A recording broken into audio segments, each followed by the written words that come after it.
መንግስት የደሞዝ ወለል ሊወስን መሆኑን ያገኘነው መረጃ ያመለክታል። ቤተሰብን ሊያኖር የሚችል ዝቅተኛ የመነሻ ደሞዝ ወለል እንዲወሰንና አዳዲስ የሰራተኛ ማህበራትን ለማደራጀት እየተሰራ መሆኑ ታውቋል። በሌላ በኩል ደግሞ የኢንተርኔት ዋጋ ላይ ጭማሪ መደረጉ ይፋ ተደርጓል። ከዚህ ቀደም በተደጋጋሚ ጊዜ የዋጋ ጭማሪ እንዲደረግ ሲጠይቅ የነበረው ሳፋሪኮም የዋጋ ማሻሻያ ማድረጉን የተገለጸው። ሰላም ቤተሰቦቻችን፣ መረጃዎቹን የት ሀገርና የት ከተማ ሆናችሁ እየተከታተላችሁ እንደምትገኙ በሐሳብ መስጫው ላይ ጻፉልን። አሁን ዝርዝር መረጃዎቹን አንድ በአንድ ወደ እናንተ እናደርሳለን። እስከ መጨረሻው አብራችሁን ቆዩ።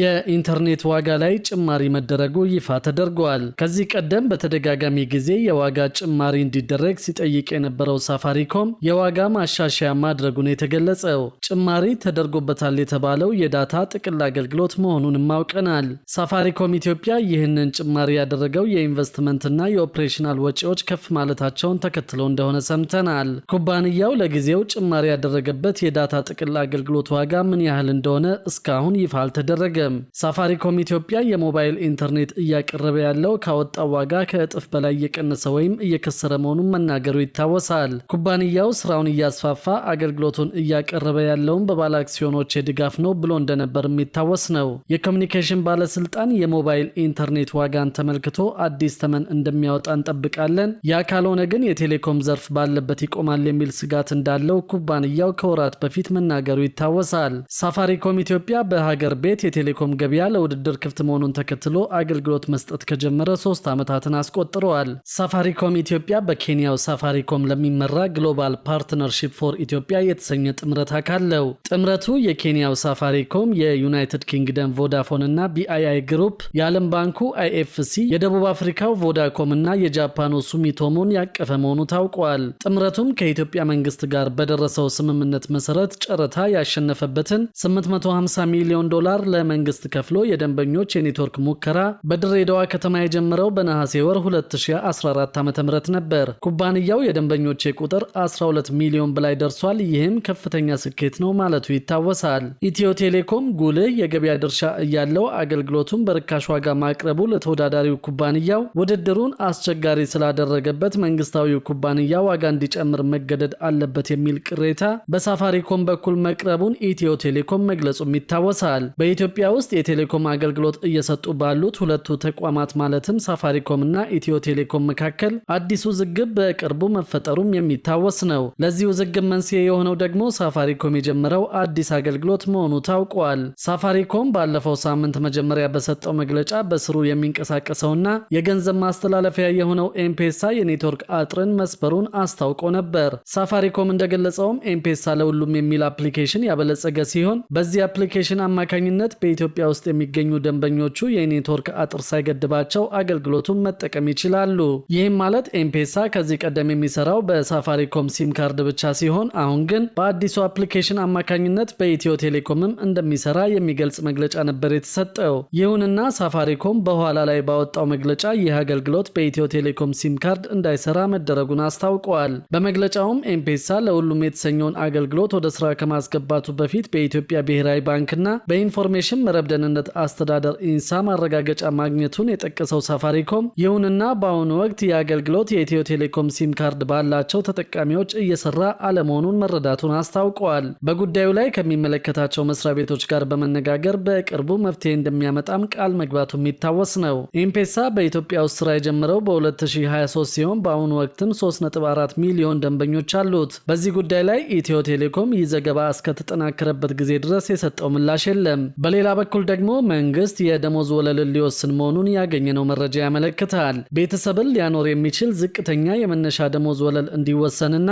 አዳዲስ የሰራተኛ ማህበራትን ለማደራጀት እየተሰራ መሆኑ ታውቋል። በኢትዮጵያ ቤተሰብን ሊያኖር የሚችል የግል ድርጅት ሰራተኞችን ዝቅተኛ የመነሻ ደሞዝ ወለል ለማስወሰን የሚያስችሉ ተግባራት በስፋት እየተከናወኑ መሆኑን የኢትዮጵያ ሰራተኞች ማህበራት ኮንፌዴሬሽን ኢሰማኮ አስታወቀ።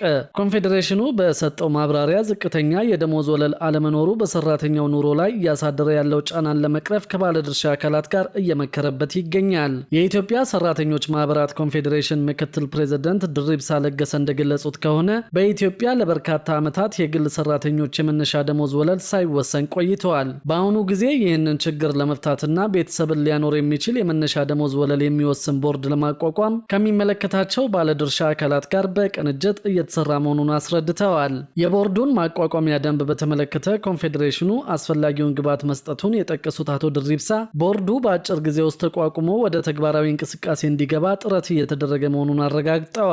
በአገር አቀፍ ደረጃ ዝቅተኛ የመነሻ ደሞዝ ወለል መወሰኑ የሰራተኞችን ቅሬታ ከመፍታቱን ባለፈ ወቅታዊውን የኑሮ ውድነት ለመቋቋም ትልቅ እገዛ እንደሚኖረው ምክትል ፕሬዝደንቱ ገልጸዋል። ኢሰማኮ በሀገሪቱ ያለውን የሰራተኛ ማህበራት ምጣኔ ለማሳደግ ታስበው በተያዘ እቅድ መሰረት 3000 የሚደርሱ አዳዲስ የሰራተኛ ማህበራትን ለማደራጀት እየሰራ መሆኑንም ገልጿል። ኮንፌዴሬሽኑ ይህንን እርምጃ የወሰደው ሰራተኞች ሲደራጁ አሰሪዎች ከስራ የማባረርና ከደረጃ ዝቅ የማድረግ እንዲሁም መሰል ችግሮች በሀገሪቱ እየተስተዋሉ ባለበት ወቅት መሆኑን አስታውቀዋል። የኢሰማኮ ፕሬዝደንት አቶ ካሳሁን ፎሎ እንደተናገሩት ከሆነ ሰራተኞችን ከመንግስት ጋር በመተባበር የማደራጀት ስራ የሚካሄድ ሲሆን ይህንን ማድረግ ያስፈለገውን በሀገሪቱ የሰራተኛ ማህበራት ምጣኔ አነስተኛ በመሆኑ ምክንያት ነው ብለዋል። ማህበራቱ በየክልል ቅርንጫፍ ጽህፈት ቤቶች በኩል የሰራተኞችን የማደራጀት ስራ እንደሚያካሄድ ገልጸው ማህበራት በሚደራጁበት ወቅት አሰሪዎች የሰራተኛ መብትን እንዲያከብሩ መንግስት የግንዛቤ ማስጨበጫ ስራ መስራት እንዳለበት አሳስበዋል። አቶ ካሳሁን አክለውም የሰራተኞች መደራጀትን ጨምሮ ሌሎች መብቶቻቸውን በማፈን የመብት ጥሰት የሚያደርሱ ኢንዱስትሪዎችን በቅርበት ለመከታተልና አፋጣኝ መፍትሄ ለመስጠት በማሰብ በሁሉም ክልሎች በሚገኙ የኮንፌዴሬሽኑ ቅርንጫፎች በቅርበት የሚሰሩ ባለሙያዎች መሟላታቸውን አስታውቀዋል። ተቋማት የፈጸሙት የመብት ጥሰት ሪፖርት በሚደረግበት ጊዜ በውይይት መፍታት ካልተቻለ